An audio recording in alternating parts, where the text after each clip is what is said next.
I don't know how well you'll be able to hear me through the wind. The presidentials want me dead. They want my head on a spike, but they're not gonna get it because the sun came out. I'm gonna live. So that beautiful view that I got to show you was Mount Adams. It was our only view today, and it was right before it started to just absolutely piss freezing rain, and with like 20 to 40 mile an hour winds. It was incredibly cold, incredibly we'll just say unpleasant. I was shivering in my boots. Expletives were said. Day's not over yet. This descending off the other side of Mount Madison, which with the rain and the wind, which was easily up to 60 or 70 at the peak. I couldn't walk when it gusted. Super gnarly. But even though I can't see anything, I was soaked and cold for the last couple miles to the hut. Still the best day of hiking so far, easily. I don't mind the fog. At least for me, in the fog, I'm very present with the climb and the terrain. It's just you and the mountain and the next cairn. I did all of the I hit all the peaks except for Mount Adams because it started to rain. All of that climbing was just so engaging, so exhilarating that not even the weather, not even the rain could just dampen how great these mountains are. I've already decided that I'm coming back here someday to get Franconia Ridge and to get the Prezzies on a clear day, because even just seeing out Mount Adams through the clouds was stunning. Like one of the most beautiful mountains I've laid eyes on the whole time I've been out here, and I just simply cannot imagine what it would be like to be able to hike on a clear day. So I've certainly had some bad luck with visibility and with weather through the scenic highlights, I guess, but I love this trail.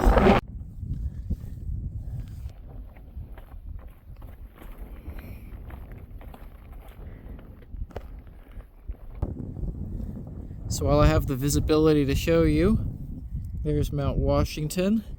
We went along this ridge, Jefferson, Adams, Monroe, and then the AT kind of takes the scenic route and squiggles about, goes down the ridge, around the base of Washington, up that side of the Wildcats, and then the Carters, and the Whites end, I think, at that peak, Mount Moriah. We ascend all the way down the other side, and then finally we can go into town over there.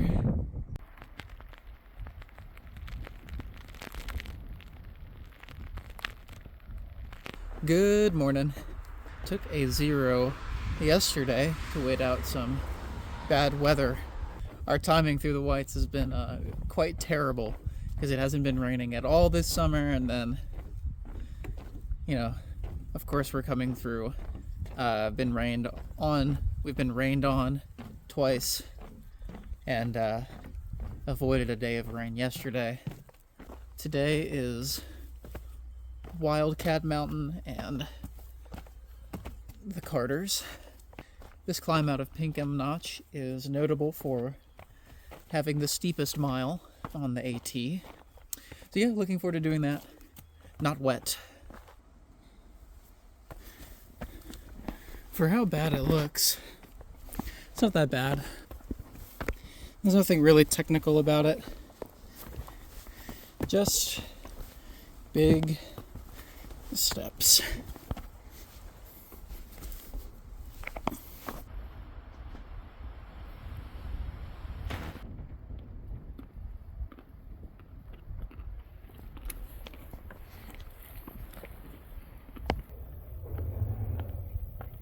Well, that would have been an easier way of getting up here. Cold leftover oatmeal awaits me down there. Then up the Carters. Looks like a fun climb. Wildcat wasn't too bad. Nothing technical. If you can pistol squat, you can make it up. Wildcat.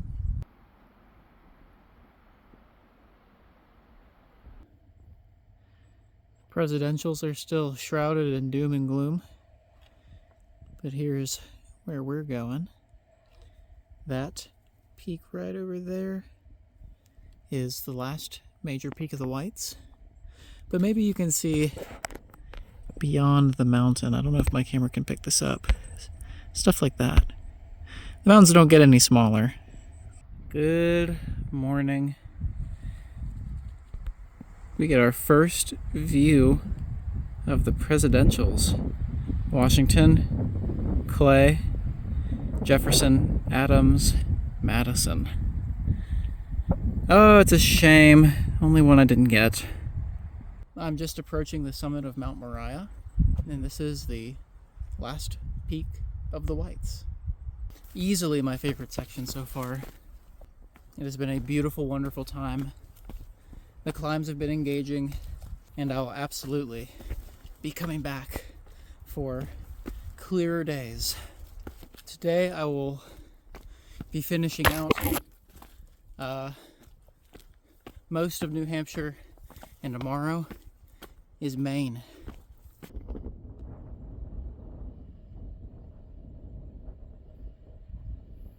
We are summiting Mount Success. Yes, we did it. Or you could say, we are successfully summiting the last mountain in New Hampshire. Also, when I came down from Mount Moriah this morning, there was a road, and that was like a million jillion miles ago. But that was mile 1900.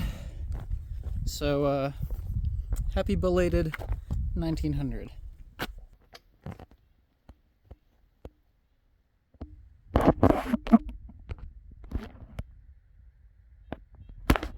We're in Maine.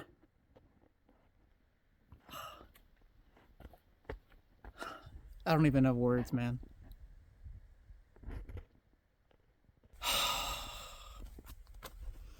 Just sat there looking at that sign for like 10 minutes. It is unreal. Good morning, Maine. Today is September 1st, and 2 months ago to the day, I hit Harper's Ferry, the spiritual halfway point. So it seems fitting to be starting the final frontier today, or starting 0.6 miles into the final frontier today. Our first full day in Maine promises a lot of fun and challenge. I think there are 3 peaks in the mountains I was just able to show you. Those are the Goose Eye Mountains, and just over those is Mahoosic Notch, which is famous for being what some of the guides call the hardest and most fun mile on trail. It's basically just a jungle gym, a mile-long pile of boulders that you gotta scramble up over and around and under. And I am really looking forward to that. And then right after that is the Mahoosic Arm, which is notorious for, I think, just being a climb entirely composed of slab. Like, Maine is kind of famous for, like, having, I don't know, this flat kind of rock that can be very slippery and difficult to go up and down, just because there's nothing to hold on to. And then to top it all off is a fire tower at Old Speck Mountain, the third highest peak in Maine after Sugarloaf and Katahdin. Pacing for people through, these things are very variable. So maybe I'll camp up there. It's supposed to be a beautiful sunrise and sunset. Maybe I'll try to make it into Bethel, where my lovely family has come in clutch again with a box. I'll find out.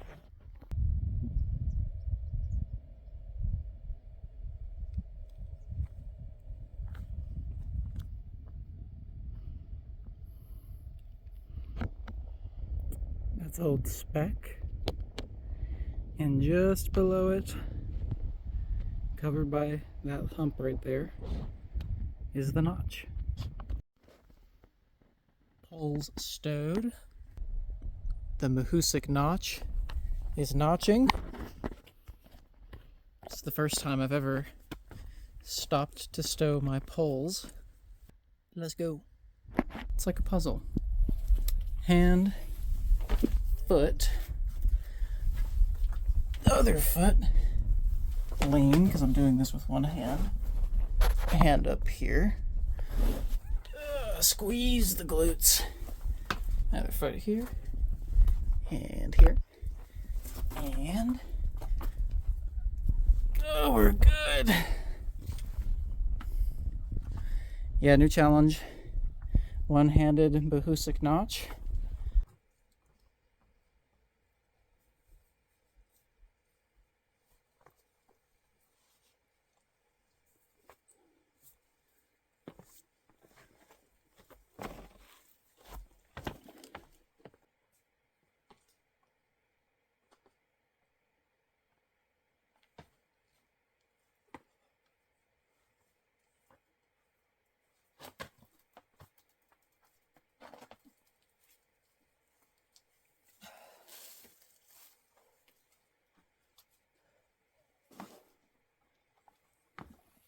I just barely made it through this hole without having to take my pack off.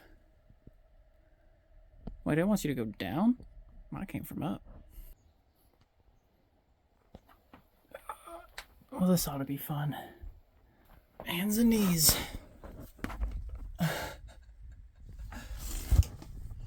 Trying not to bang my poles up.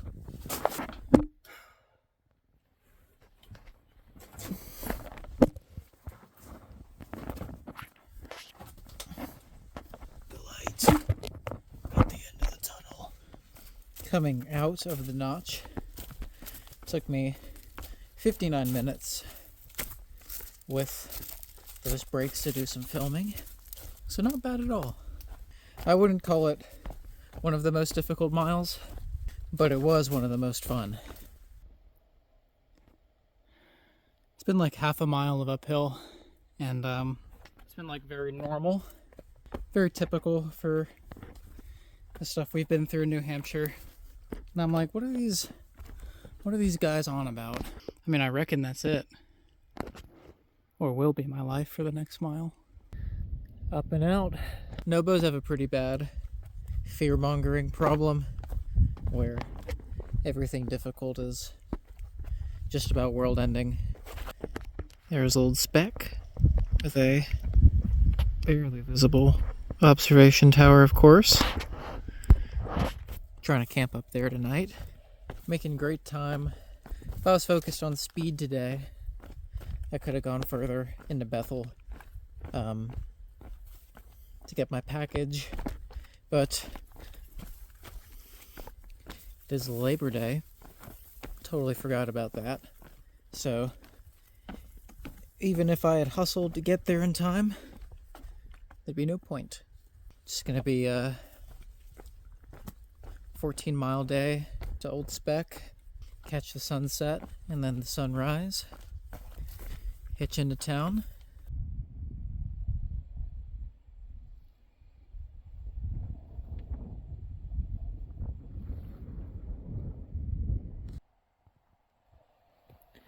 Setting up my little cowboy camp here. underneath a very pretty sunset.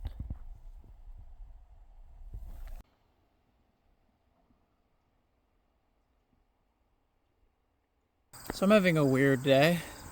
Got to the road, stuck my thumb out for a hitch, and waited an hour for a ride, whereas I usually only have to wait 20 minutes or something. And this lady takes me, it's about 20 miles to Bethel by road. So she took me like 15 of the miles, then dropped me off where our paths converged, and said, yeah, you'll probably have pretty good luck hitching the rest of the way. No, hence the walking.